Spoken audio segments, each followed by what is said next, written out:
Hello guys, नमस्ते, प्रणाम। आप सबके सामने एक शिव गुरु का भक्ति गीत गाने जा रही हूँ। आप सबको कैसा लगेगा कमेंट बॉक्स में ज़रूर बताइएगा। अपना ढेर सारा प्यार दुलार आशीर्वाद दीजिएगा। हमारे वीडियो को लाइक और चैनल को सब्सक्राइब जरूर करिएगा। हमारा ढेर सारा सपोर्ट करिएगा।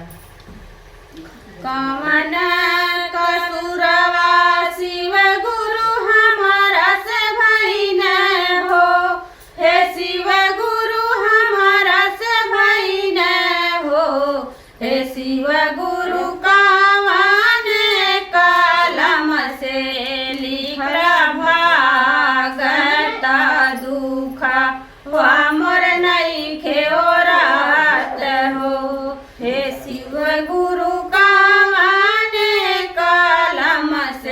लिखला भागता दुख हमर नइखे ओरात हो।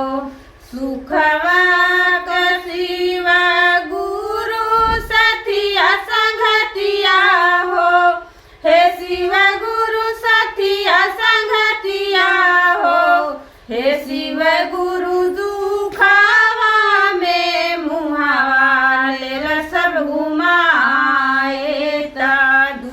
हमर नइखे ओरात हो, हे शिव गुरु